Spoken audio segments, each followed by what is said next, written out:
What is up, nerds? It is me, Iggy, and I am here for an episode of Press Play, the one and only Project Nerd podcast that challenges you to press that play button. And it wouldn't be Press Play without my talented and beautiful co-host. It is Tyler, or Iggy, I guess, but let's switch that. It's Tyler. There you go. Hello, sir. How are you? I am fantastic. How about you, sir? Not too bad. Not too bad. Good. Weather's fine. Weather's lots of things going on. Beautiful. Weather's beautiful this week. Rained a little bit this morning for the first time in a while, but the last week and a half, it's been super awesome. There we are. There we are. It is Press Play, our live stream podcast that you can catch right now live. You can catch it right now live. At this exact moment in time. At this exact moment. We already have a comment, and I don't know who you are, Facebook user, but I miss you too. I miss you too. If you are in the Project Nerd Facebook group, you have to give the group permissions to use your name. I don't remember the details of it. If you are watching us on our Facebook page, Twitch, or YouTube, it'll show your username there. But I miss you too, Facebook user. Always nice that our moms are already watching, because that's our two fans, right? So it probably I don't know that. My grandmother is probably watching. I don't know that my mother has ever listened to a single podcast. I know that's my grandma fair. Listens though. She lets me know whenever a new one comes up. That's fair. That's fair. Now, people won't believe us, Tyler, but our podcast is a bi-weekly podcast. We just do monthly lately, and that's because a couple weeks ago I was eating all the delicious food I could in wonderful sunny Cancun. And I've come back to Colorado, and my face is just a peeling orange skin now because it's just so dry here. It's so dry. It's ridiculous. But I want to go back to eating all the food. That's where I was. And that's what I miss. Well, we got a follow-up comment. It's Melissa from my prior gig. I miss you too, Melissa. Everybody...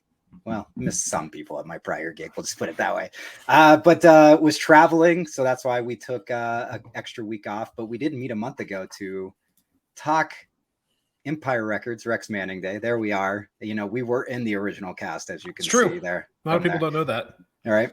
A lot of people don't know that. We talked many other things too, but mostly picked our favorite cult classic films. I have some pretty strong lists too, I will say. I mean, I feel like I won, but both the lists were good. We weren't competing, first of all. Yeah, we were definitely competing. We weren't. But since we've met, I feel it's very important to share. We've announced our slate for the 2023 Project Nerd Film Festival happening right here in Westminster, Colorado, June 10th. So many movies, so many pilots, so many short pieces, and like the closing, the big closing number is I'm so excited.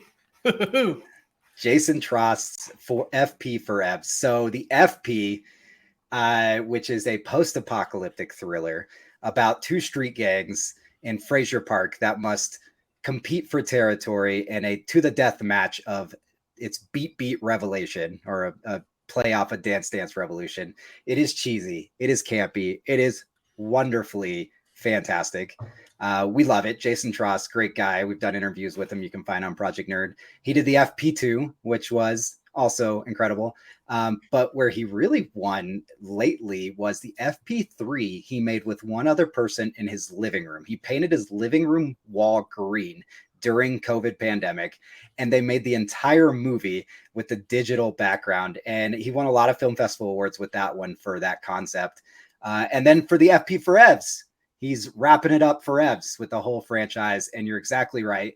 Our 2022 winner, Best in Show short film, Double Trouble, which is about two kids who go into a video game. It's fantastic. Will be opening for our evening event that, like you said, will be headlined by FP for Evs.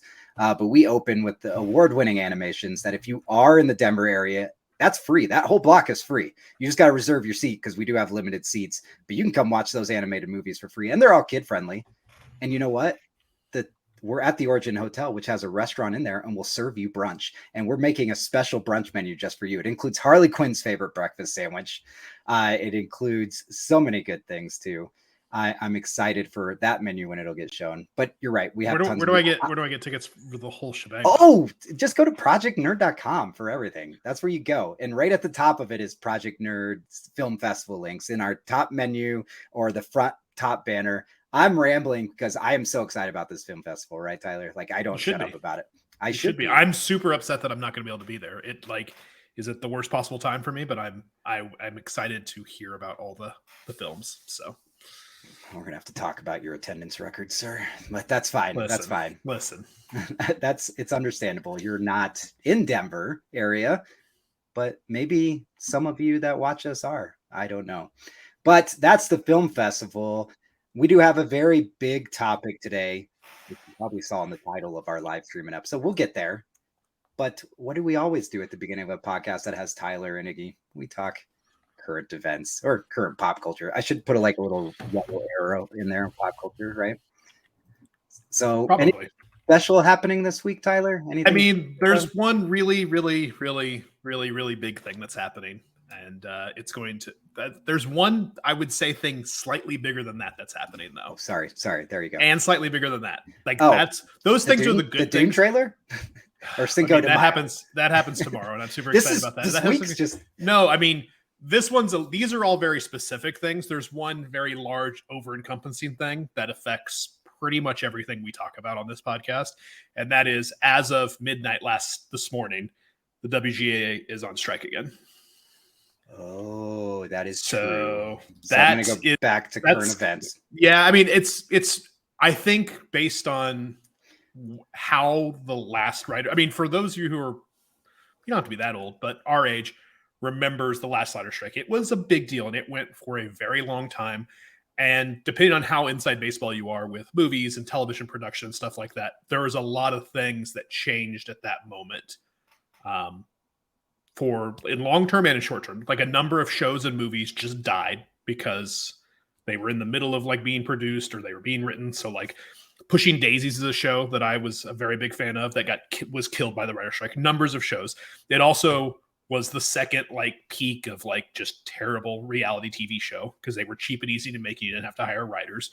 Late night television went dark for ages, and then they came back and tried to do it without writers, and it was mostly just them messing around. But it's people, I think, fully.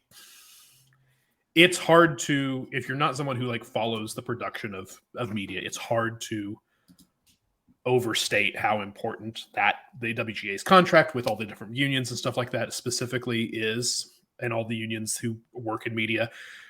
The other thing is if you read any of the WGA's demands, you kind of were I don't understand how this is a fight. But I would predict that this one will last significantly less time than the last big WGA strike for two reasons. One, of how badly that one messed up the industry for a while. And number two, all of the demands this time, not that they weren't the last time, but they're reasonable. No reasonably thinking person who could read these demands and be oh yeah, they're asking for the world. So question for you, sir. My first question, why I was over here like this, because did the last writer's strike, as I'm trying to think of time frame, did that also coincide with the last house market crash? Not exactly. Housing markets crash. The last 2007 for the last strike. Was that what it was? 2008. It ended in 2008, but it ended, I want to say, early, February of 2008. So before things went it created. It maybe have been there was a lot of things. Direct effect. It was a direct effect. This was it. We've solved world hunger because it ran 4 months, because it started in November. It started right as the holiday season was gearing up, and it ran all the way through the end of February. But I mean, it's hard to overstate how many projects it torpedoed, how many shows either ended up getting canceled or pushed back and stuff. A lot of the way, and I also think it was one of the first shows to really usher it, streaming, obviously. I mean, the biggest reasons for that strike was money getting paid for streaming, because that was when streaming was really starting to hit its stride.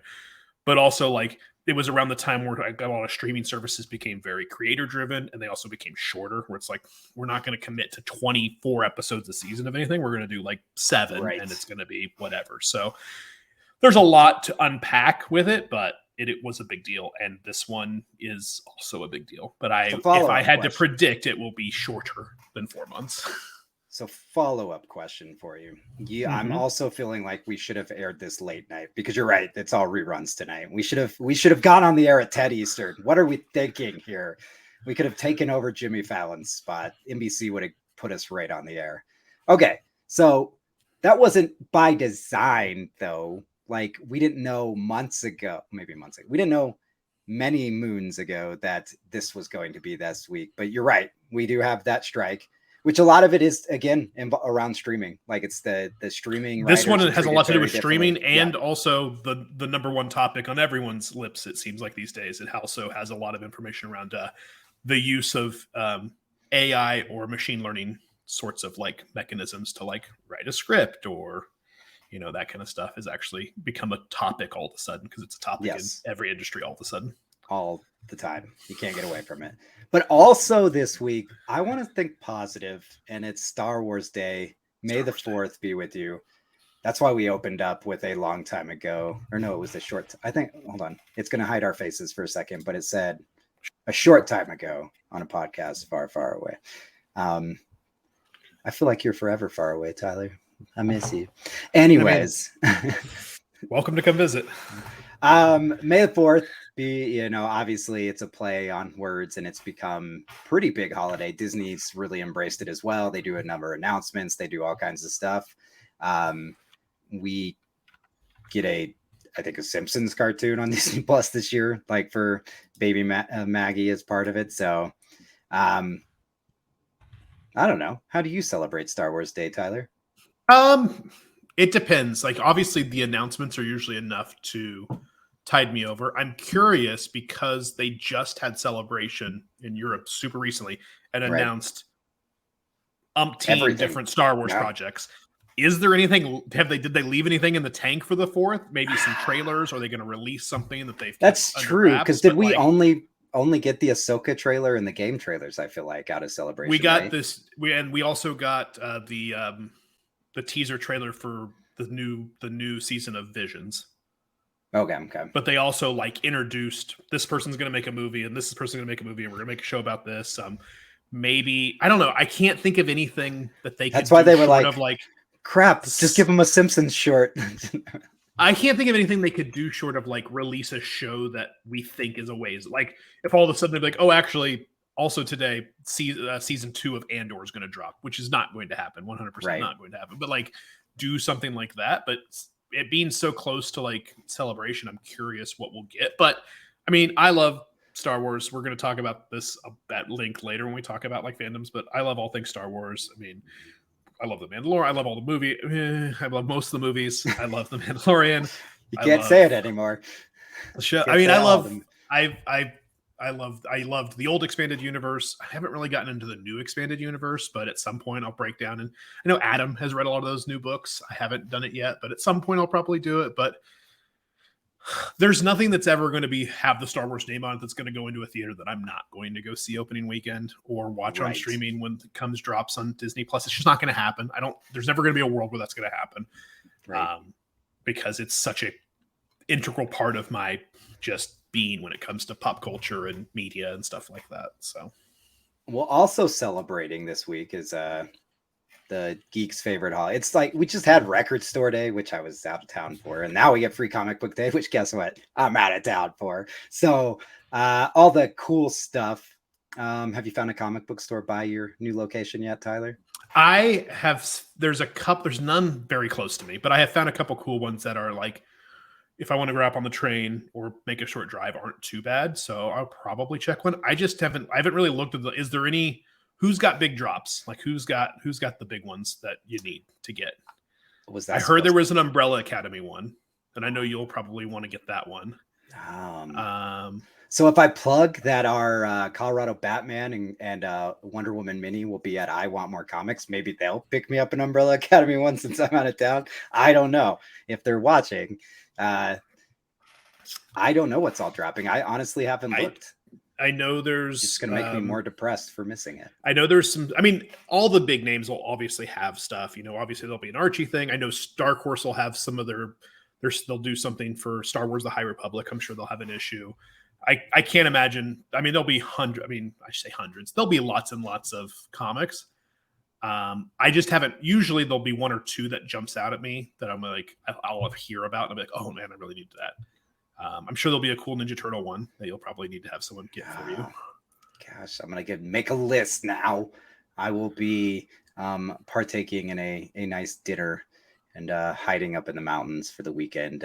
No comic stores there, but if you are in the Denver area, I did mention I want more comics here on the north side, on the south side. My buds down at Hall of Justice always love what they're doing with Free Comic Book Day, so check it out. Kansas City fans, since we have big Kansas City following, obviously you have Elite Comics, and then of course Omaha Krypton Comics is probably the best known one. Feel free, ever you are watching, Mom and Tyler's grandma, tell us what local comic store you have, and we'll throw your comment up on the screen so they can get a shout out. But I am going to backtrack. We're talking this week. I'm going to backtrack real quick before we get into our main topic and talk we got just a brief moment to cover a million things from last week. Clicked on the wrong one. CinemaCon was last week. It was in Las Vegas this year. Was it ever? And every day there was just insane amounts of news about trailers that they're doing so much better now about not letting them leak on the internet for one and not releasing them. And I'm gonna be honest, that's kind of pissed me off. Like I want y'all to fail at this again and let people leak these online. But yeah, I don't know. All of the Mario Brothers movie was on Twitter for like 8 hours the other day. Was it? Yeah. I mean that. Anyways, I won't go there. But yes, CinemaCon. Warner Brothers had a huge deal. I mean, they showed everything from Aquaman 2 to the Dune footage to some plenty of other things. What did Universal show? Fast and What Furious was the 20. big Warner Brothers drop though? What was the one that everyone was talking about though? Barbie, the one that obviously. Oh my god, it looks so good. I'm so excited for Barbie. And you thought you were going to capture me in something, but no, I'm super excited for Barbie. That looks like a blast. The Meg is getting a sequel, so we've talked about the Meg on this podcast I know before, because and Evie loves it, like it insanely loves it. Well, and there's like excuse me, there's like 10 books in that series of the big. Oh right, we did cover that because they have the weirdest titles. Yeah, they have all these wild titles. Like, so apparently there's content for them to keep making the Meg movies forever. I mean, there's a lot of big giant creatures under the sea apparently. So, well, 12-year-old audience is there for it because Evie is crazy about it. That's for sure. I also was not aware until CinemaCon that they were working on a Kung Fu Panda 4. I'm not surprised those movies make just insane amounts of money, but I didn't know that was coming. Right, they're rebooting Shrek too, I think is what's another thing. I know it's just there was tons of announcements.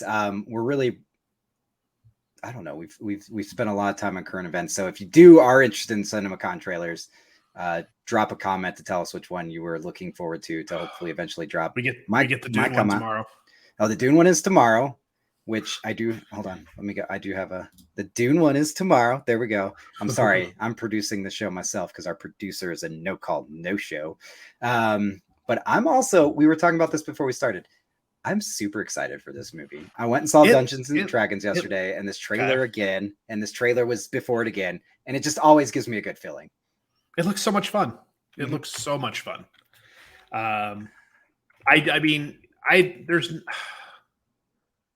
I was about to say there hasn't ever been a Ninja Turtles thing that I didn't enjoy at some point, but like I didn't really like either of the new two. Like the first of the new sort of CGI live action Megan Fox one was okay. I really like William Fichtner. If you put William Fichtner in a movie, like I'm gonna give you some credit, but I liked I love it. Like we're in the right demo. Like we went and saw the first original 3 in theaters, saw them all, watched the cartoon in the 80s and the 90s. I like the original, like the first, I don't even know how to phrase it. The first of the animated theatrical released movies. The one that like Sarah Michelle Gellar and with all those just TMNT is what it was called. Yeah. And all the cartoons, like the cartoon show's been rebooted 100 times and I like all of them. So, yeah. I mean, they always get really good people with them. How you feeling about this new logo? It's interesting. It's a kind of fun, like it's a somewhere in between the original like comic book logo and the cartoon show logo. It's not quite as like rough as like the original comic book logo, but it's in that. It feels very much more in that realm. I'm curious. I'm really curious to see, because like the trailer definitely still feels a little bit fun and kid friendly, but like this is being produced by Seth Rogen and Evan Goldberg. Like they were the ones who made this happen. And they're known for The Boys and Preacher and going and getting these like underground, not underground, but like smaller indie comics and like that have more mature themes. And for those who are not like fans of the original comic book, like the original TMNT was 100% not for kids. It was 100% like an underground indie comic that was almost like a weird send up of like Power Rangers, Super Sentai like comics plus like some other things all kind of mashed together. Mm-hmm. And it was definitely not for kids. And there's been a lot of TMNT stuff since the original that's more geared towards like people our age. We talked Last Ronin last time. Oh my God, I love Last Ronin. But this one has actual like kids, you know, I say kids, but like teenagers voicing the turtles. Right. I'm just excited. Seth Rogen as Bebop is just those two things go together. Would work for me. So, would you say that the Ninja Turtles maybe is one of your favorite franchises or something? I know it's definitely like in your top 3. If it was my number 1 for a good chunk of my childhood and stayed in my top 5 most of my childhood. As I've gotten older, I haven't held on to it quite as much. Still love it. But it's I mean, if I had to say like top 5, the things that I still like latch onto is like weird fandoms. It definitely probably doesn't make the list, but I do still hold a candle in my heart for it. I first reached out to you and I worded it in a weird way. I said, what are your favorite fandoms? And then we were like, no, franchises, because some fandoms, like one of our main favorite franchises has some problematic fandom. I mean, almost every fandom that I still consider myself a part of sucks for the most part. But right. Let's be clear. But I didn't want to make another list. I don't want this to be our list show. This is Press Play, and we're eventually going to get guests back in here and do stuff right now. I just really wanted to talk them in general. So we're not ranking them, but if I was to rank them, Ninja Turtles would have definitely been one that I would have grabbed and put out here. I love me some Ninja Turtles. There was a period where you used the words pulled away from it. I did pull away a little bit. But the comics pulled me back in when Eastman got back involved with the newer IDW. And I say newer, like it's been like 7-8 years now at this point, this IDW run, which is just fantastic. I honestly, I need to read more IDW comics because I haven't picked up an IDW comic in the last decade and not been like, wow, this is really good. Right. This is fantastic.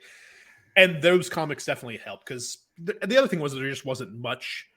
They had their heyday in the exact right spot for us with action figures and movies and cartoons. And then there just wasn't much for a really long time. And then they definitely had a resurgence. But I had a lot of Ninja Turtle action figures as a kid. I saw all the movies. I had the video cassettes of all the cartoons. I went and saw their like live concert series coming out of their shells absolutely. in Wichita, Kansas. God, saw that as like an 8-year-old. It was like the highlight of my life. Got the VHS on my way out too. I have the VHS of it too because the VHS is of like a New York show, but I saw it in Wichita, Kansas. But yeah, I mean, I definitely they were a big of all the like Saturday morning / toy driven action figure. These guys were probably easily my number 1. Transformers are in there. I was never like a huge G.I. Joe guy, but I had some G.I. Joes. Right. So I would have some random G.I. Joes and Transformers. And I love Transformers. And I mean, you've seen my beautiful Optimus Prime that I have now. But if I was asking for something as a kid, I only asked for 2 things. It was Ninja Turtles toys or baseball cards. Like that was it. And that's all I asked for on holidays.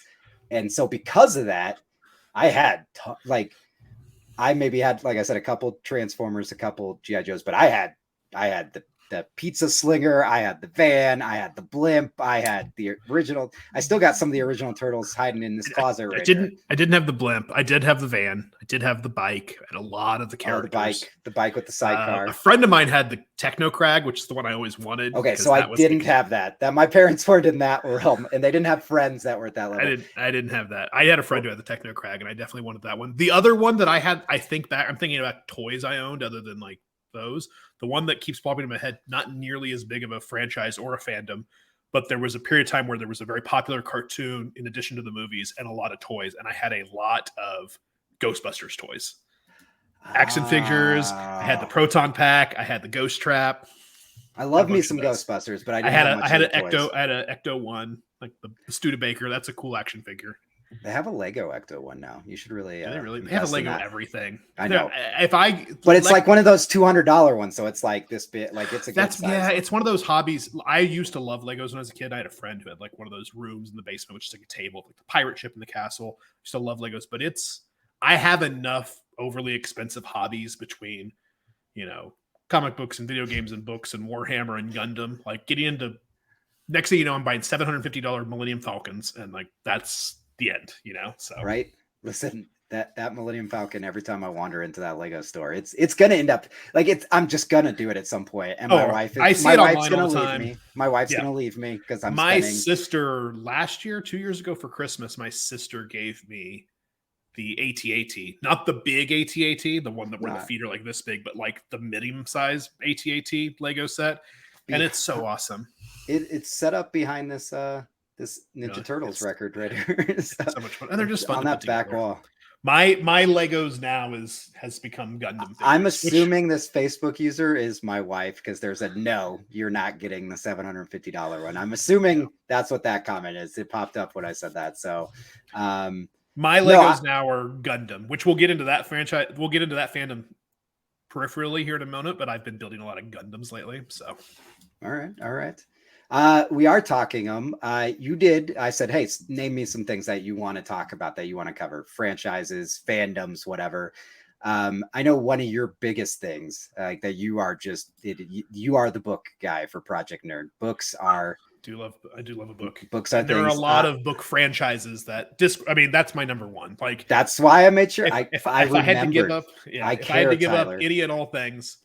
Now, granted, obviously, the great late Sir Terry Pratchett is not with us anymore, so we'll never get any more like Discworld content.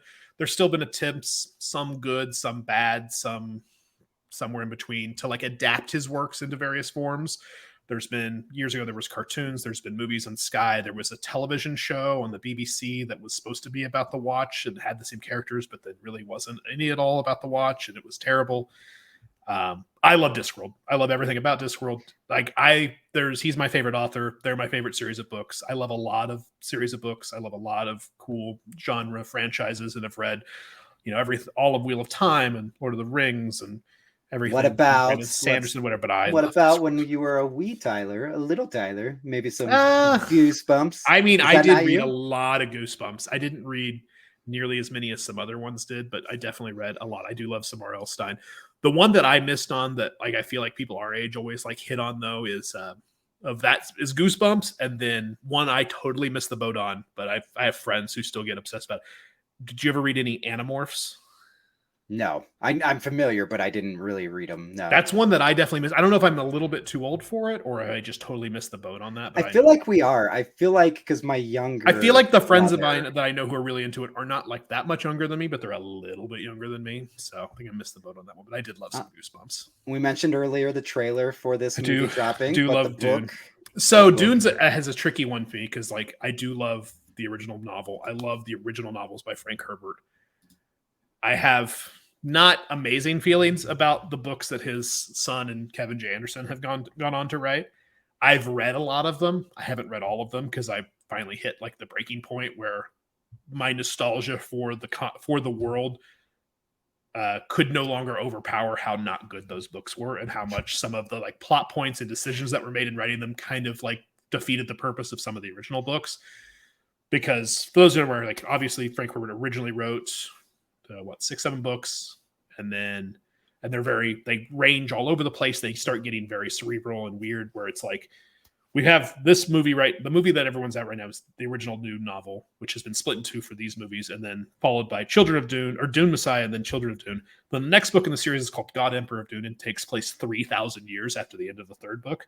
Like the first three books take place over the course of a couple of years, and then you jump 3,000 years, and then things start getting weird and metaphysical. But I do love those books a lot. And then probably another, which the Dune book is great. Probably the Dune series, excuse me, one of the most successful book franchises to film. Have never read a Harry Potter book.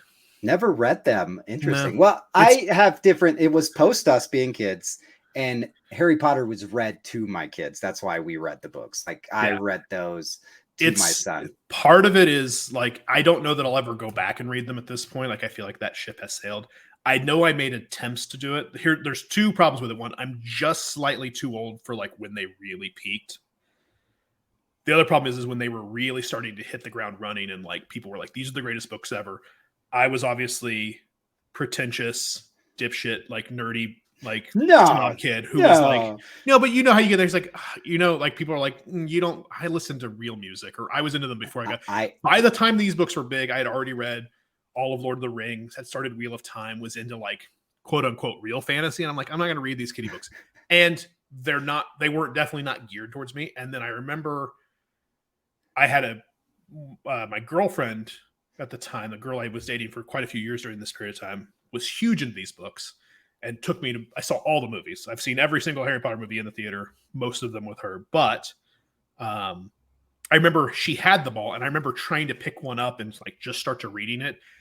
And I know that they get better as you go through the series, but those first couple books where it's like the prose is clunky, the world building is like inconsistent. It has all these like rules where they don't really follow. Remember, Tyler was pretentious about books, like not anymore.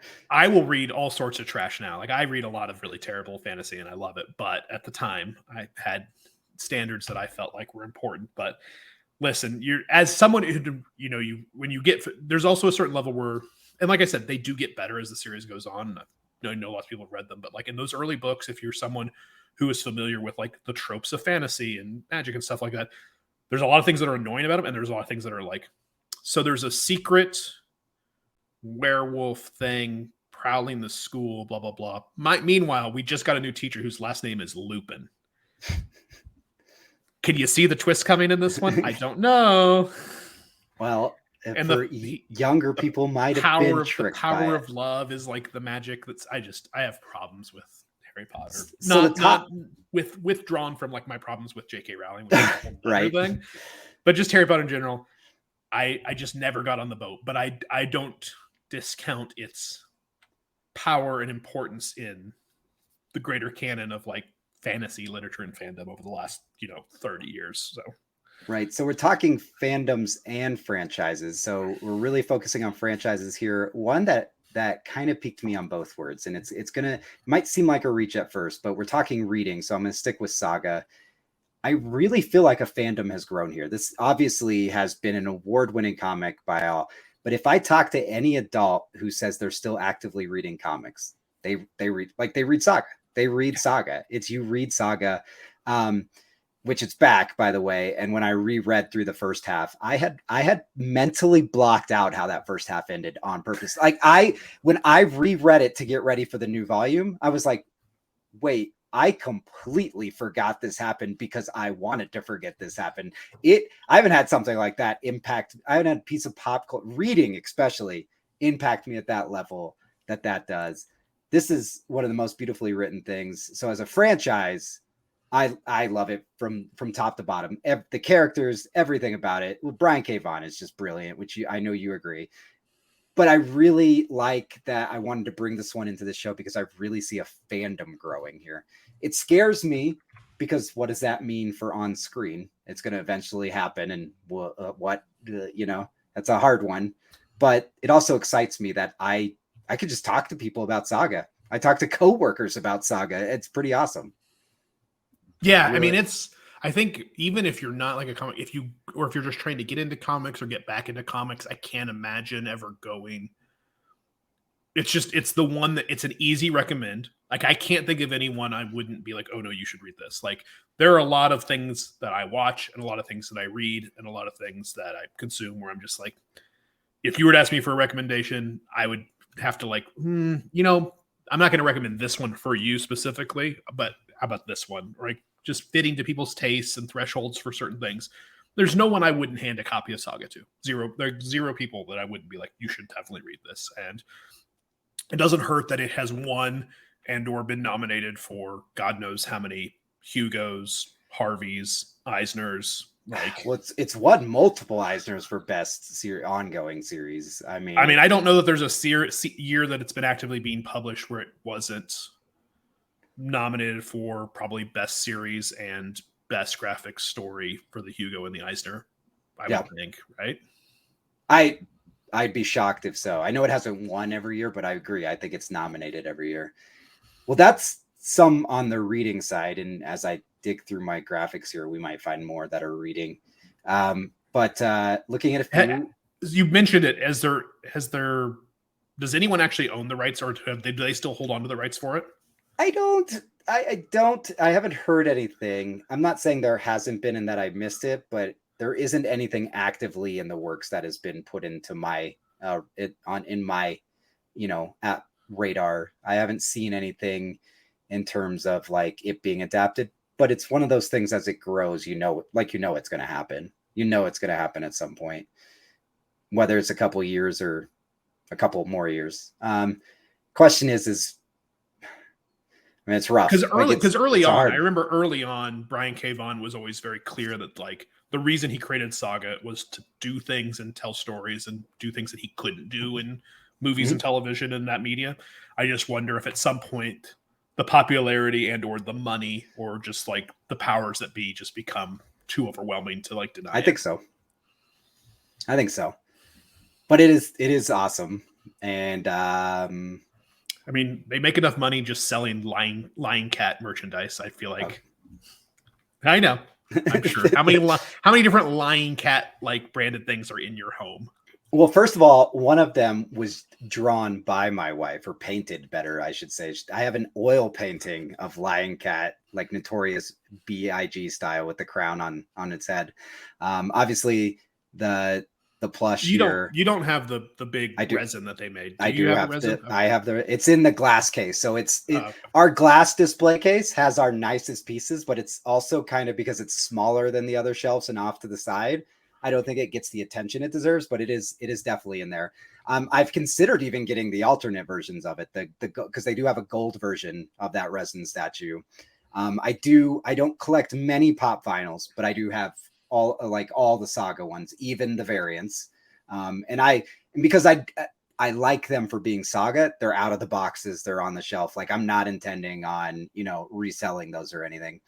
No, this is one of those things that I really enjoy. And my daughter, not even reading it because she's not there yet to be able to, adores Lion Cat for what she knows about it. My son has read through the series, absolutely loves it. My wife loves the art, loves Fiona Staples' work on there. It's fantastic, but we have to keep moving. I could do a whole series on Saga. Listen, we're going to come up with some stuff here that I could spend the whole episode on. So let's talk about one of the ones you picked to put on the board. I do love the Bond. Like, this is one of those ones where you can always just watch one. It's like it has its tropes, it fits them, and like it created half of the spy movie tropes, but like everyone has their favorite Bond, everyone has their favorite Bond movie, everyone has their favorite Bond gadget, everyone has their favorite Bond villain. I have the original, like the big, when Skyfall was about to come out, they did a really big release of every single, because that was the 50th anniversary that year, was Skyfall 50th anniversary. So they came out with a book that was like a book, and each page of the book each 2 pages was a movie. It was one of the movies, and then it had a slot where like the Blu-ray slipped in, and then it had information about it and pictures of the Bond girl and of the Bond and whatever. And then on the very last page, there was an empty spot where you could slide Skyfall in when it came out. And I have it, and it's amazing. I've watched them. I mean, I don't watch them on Blu-ray, obviously, anymore, but I bought it and sold Adam, our previous co-host. I sold him all my old single edition Blu-rays that I had before that. So it's hard to, And Skyfall ended up being, I really, really loved No Time to Die. And obviously there's a lot of the classic ones that I really have fond memories of. But man, Skyfall might be my number one. It's hard to beat, though. Craig is, I think, by far his era of Bond is the best Bond. But what I wanted to add to what you were saying is you can always watch one. Part of that is there is very different tones based on what Bond you're watching. So no matter what mood you're in, you can find a Bond kind of for a Bond 100%. for it. Yes, exactly. You want super cheese? Go get some Moonraker, man. You want like super suave, probably a little inappropriate in the women relationship part, like just more slow paced. Well, yes, but more slow paced burn. I'm gonna head back to early times with Sean Connery. Or sometimes you're just in the mood for Eva Green, and so you watch Casino Royale because who's never. And then of course, well, I know who one of our watchers is right now. It is Aaron. She never stops talking about Casino Royale's part where I need to. Can we just talk about the spelling of the word defibrillate there? Because there's a lot of extra letters in there. I was gonna say he defibrillates Aaron's heart. She if Daniel Craig comes up in this house, I'm like I'm pushed blues, out the door. I'm pushed out the door. I do love me some Bond. Let's move along. Let's talk those bigger movie franchise still. This one's probably my biggest one. Like I don't know that there's a series of films that were more formative when it comes to like my love of cinema and my like sensibilities when it comes to like big movies and storytelling than the Indiana Jones. Like Raiders of the Lost Ark and Temple of Doom. I think Temple of Doom is actually the one I saw first because it came out in theaters when I was like because Temple of Doom's a little, I mean, Raiders of the Lost, but obviously I own an original, like hanging in my living room in place of like the main spot is an original picture of original movie poster from the release of Raiders of the Lost Ark. It was there when you got it. I had a fedora when I was a kid. I remember buying like a whip at the county fair one year and like just going in the backyard and trying to wrap it around like the swing set or a branch and swing it. Like there's very few things. I remember reading all the Young Indiana Jones books and the video games and the television show with River Phoenix. There's not really ever been that just like that distillation of those pulp serials that like Lucas and Spielberg loved, put together. It's hard to overstate their influence on my just tastes as a human when it comes to like pop culture. It's brilliant. And when I hear that music slowly start in that new trailer, like you can't not get excited. Like it's that score just because exactly you're right. It's it's childhood right there. It triggers it. It's fantastic. Another exciting film franchise that my son is probably one of his favorites. You mentioned this one when we were discussing him of what to put in here. I absolutely love it too. It makes it hard to hate Tom Cruise when you want to him because he's so good as Ethan Hunt in Mission Impossible. They're so much fun and they just keep getting better. Like obvious the second trilogy was so good, but the first one is so, and even to this day the plot doesn't quite make sense. Like it kind of does, and like you can believe you, but it was one of those first movies I remember like seeing and then having arguments about like, so what did that mean and what actually happened there? And then you had to go see it again. And then you see it a third time. And you're like, actually, I was wrong the second time. It was different that way. It's not that complicated, but it's edited in a way that's kind of like ambiguous, but God. And then it obviously it's repurposed from the original television show, but it also has one of the more influential pieces of like spy music where they use those discordant chords to like give you that, to give out that feel of like, this means spy movie, but they're so good. And that I'm just trying to think, and some of them are better than worse, but they've always had such good moments in them. They've always had fun. It's by far like he's hamming it up, and it's not obviously he's done far better work, and he did far better work in his career, but like as in a villain turn, Philip Seymour Hoffman's arms dealer in the third one is just one of my favorite like villains on TV ever. I mean, on screen ever. He's so good. Right. Well, you remember when I got my sound system back when we were still Best Buy employees and that third one was out. Anytime I shut off my sound system, it was that bridge scene from the third one. That was my demo material for my big at the time, 55-inch LED TV, which those cost $2,000 at the time. And then my awesome surround sound with that clip speaker facing down. That was my demo material. And the first one is so cheesy and homage to the series. And it's great. And say cheesy, it really is good action, but it has that right amount of like, it has that 60s, that 50s flair to it. And but that new trilogy, they have really put like, it's one of those things where they're like redefining what a spy thriller can be. Oh, for sure. And I'm super excited for it. So I'm trying to think. One. Yeah, I mean, so we got a trailer for the new one like a year ago. Mm-hmm. But the movie's not going to come out until July. But then obviously, we spoke about it earlier. It was one of the big buzzes at CinemaCon was they showed a 20-minute sequence, like a chase sequence from it. And it was just him running for 20 minutes because it was a car chase. It's a car chase. He was running after the car because Tom Cruise has to run it. It's a car chase with him and Haley Atwell, who I'm super excited is in this one. I love Haley Atwell, which was in more things, but having her in this, I love Rebecca Ferguson. I love obviously Ving Rhames, and Simon Pegg has been super fun. Vanessa Kirby is back as Alana, who I loved when she showed up in not the last one, but the one before the last one, right? Yes, where she's like the daughter of the arms dealer from the very, very first Mission Impossible, Maxine. Right, Max. Yeah, I like her. I don't know. I love Vanessa Kirby. I'm in the bag for the Mission Impossible movies. It's one of those things like, say what you will about Tom Cruise, the guy can make a blockbuster, and it's hard to not enjoy them. So right. Well, I'm going to go real quick to a few that we just threw in here. I know we're not crazy about these. If Adam was here, he would definitely talk Supernatural. We see this as this one definitely fits in our conversation because of the fandom side for sure. This has a dedicated hardcore fandom for Supernatural. Well, I mean, it ran for 20 years. It was a long one. I mean, I remember when Supernatural debuted on TV because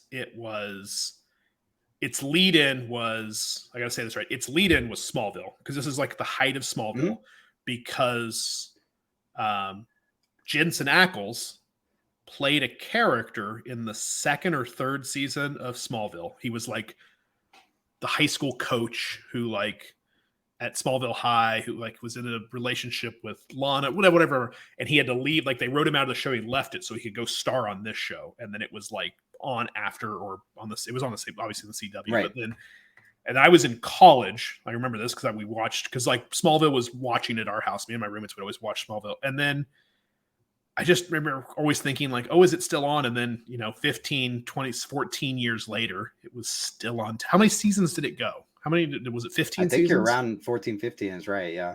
Somewhere in that area. Long. It's insane. That is something that's ran even longer, which I know we both enjoy. And why wouldn't we? Good old Doctor Who. I'm excited to see the new Doctor. We've had to kind of go back because we're introducing Aaron to it. So we're still back at Eccleston. That's definitely one that I fell off of. I was really into it when it first came back in 2008 with Eccleston, and then obviously Tennant, and then the new one. Tennant. I can't think of his name, but I love him on Sex Education on Netflix. Oh, he's fantastic as the friend in Sex Education, and I'm excited to see him.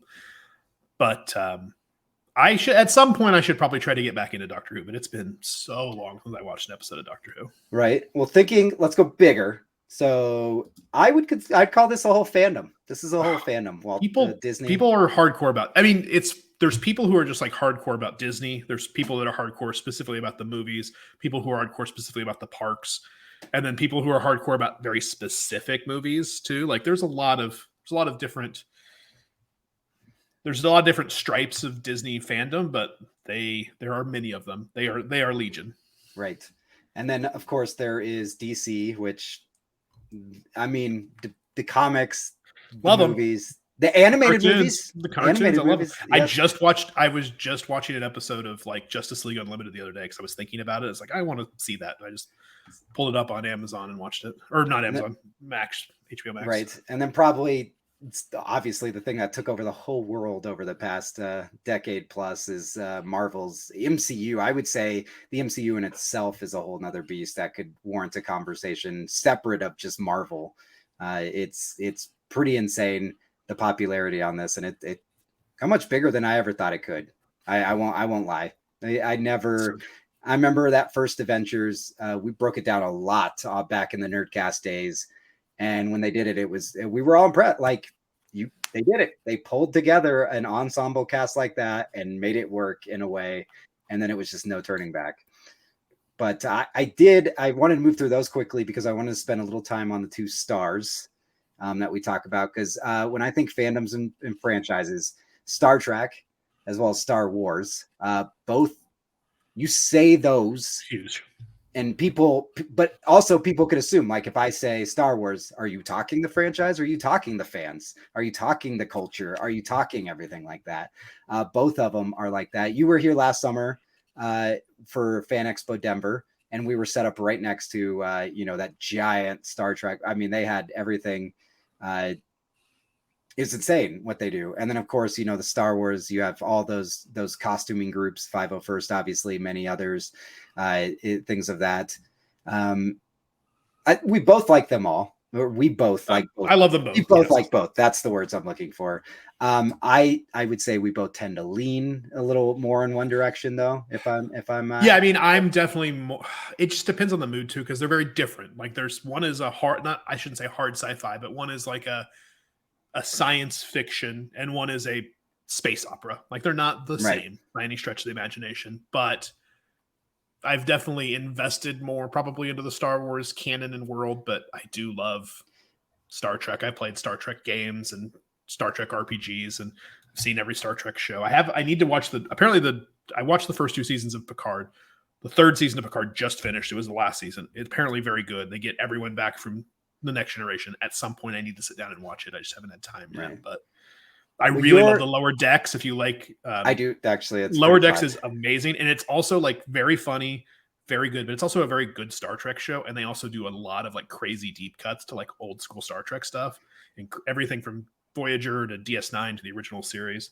DS9 is my favorite. I could watch Star Trek DS9 literally any day of the week. If Deep Space Nine, it's my favorite show of all time. So it's so good. So for me, the big spiel you gave about Indiana Jones, which I love Indiana Jones to no end too, but Star Wars is that for me. I think Star Wars obviously was before that original trilogy, was before our time. Like it was, the second one came out when I was born. Like it was much too young, but I remember finding these VHSs in my house. My parents owned the Star Wars show. Like what? That doesn't even make sense in my mind, but that's we know this to be just, this was it. Like it changed things. And I just like you talk about those memories of Indiana Jones. And when I think and I look back at my childhood, Ninja Turtles, we went there. I can give you vivid memories of specific things with Ninja Turtles.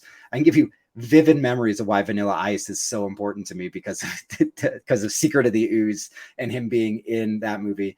With Star Wars, I remember being young and putting that VHS in and being like, this is it. Like, I'm a nerd. I am forever a geek. And this is what I love. And I also remember the enthusiasm, the excitement from the world, not just the community, when the prequel trilogy was coming out, and then the disappointment with Jar Jar Binks, obviously. And then even the new stuff. I know it's hit or miss, but like Rogue One is probably one of the best movies in the entire franchise. I absolutely love Rogue One. I have started Andor. Unfortunately, I started it way late. I'm really enjoying that. It's so good. It is really good. I tattooed it on my damn body. Like that's how much I love Star Wars. It truly is that. So my problem is here. And you gave me a few things. You gave me film franchises because I think you thought that's specifically what I was talking about. Because I think, but when I think here, I mean, if we're talking about things we've tattooed on our body, Zelda is definitely one of. I would make my list of things that are formative franchises and fandoms, and the new one comes out very soon. It actually leaked online, and I'm so excited for Tears of the Kingdom. When I think back to my childhood, there's Batman. We went bigger here with DC talking about, but there's Batman, there's Ninja Turtles, and there's Star Wars. Like that defines my childhood. Those three things right there. I mean, obviously, I love baseball. There's other things I did, but when you say in terms of me growing up to be the nerd I am, those three things, like it's Ninja Turtles, Batman, and Star Wars. That's it, hands down. Absolutely molded me into, like, it's weird to say it, but yes, entertainment pieces that helped mold me into the nerd I am today. Indiana Jones, probably Spider-Man, probably Star Wars is probably on that list too. You do love some Spider-Man. We didn't put him in here. We again went bigger with. I mean, Marvel's in there, but I do. Spider-Man was my guy. I had all the Spider-Man comics, so Spider-Man's fun. I do like me some Spider-Man. Everybody. All right. Well, I want to keep us at an hour this time because our fans go to sleep pretty early. I know our fans are an older audience that need their early bedtime there. Just kidding. I need my junk food. That's what I need. So we talked fandoms and franchises. As we do, we talk different things. But what we want to hear from you is obviously it's getting late, so it's hard to just put the comments in here. But you're probably picking this up on YouTube later, or maybe you're catching us on our audio feed. Go over to Project Nerd, go to our YouTube channel, go wherever. In the comments, let us know some of your favorite franchises. Let us know some of your favorite fandoms. Something we didn't get into too much today because we just got super nerdy about franchises. We did want to dive deeper into fandoms and the toxicity of it some. Maybe that's covered in a later episode. But also make sure you check out wherever you can find Project Nerd down here. We are on many of the socials. Actually, that Twitter one should be deleted. We do not have a Twitter account anymore. But you can find us. You could put just like the actual website in that spot. That's a good idea. Maybe I'll edit this. Seeing as the actual website isn't down here anywhere. Right. Well, it is projectnerd.com. That's a project-nerd.com. You should probably go there so you can pick up your tickets to the Project Nerd Film Festival. Oh, I was right there with you. I put it on the screen. That's it. The Project Nerd Film Festival right here in Westminster, Colorado on June 10th. Tyler, as always, it was a pleasure catching up. Always a pleasure. On some nerdy things. We will be meeting again, hopefully in a couple weeks. 2 weeks from now. Yes, we will talk on some things. In the meantime, don't forget to catch our other shows. They got dangerously close to my name there. But My Funny Friends alternates Wednesdays with us on Press Play. We obviously live stream on Tuesday night, but we drop the audio and everything Wednesday morning. Two Guys, One Films currently airing season on Fridays. But let's sign off. Let's dance our way out of here. I would say if I wasn't worried. They just did one that I haven't watched yet, but I was like, oh, they did Joe Dirt recently. Two Guys, One Film. I'm excited to watch it. Joe Dirt, yeah, they have some interesting movies this season for sure. But I'm gonna put it back up on the screen since we were talking about it last. Star Wars, that's our cue. That's our ticket out. All right. May the 4th. There it is. Hold on. I'm stalling because I gotta find our video. Here it is. Okay. Found it.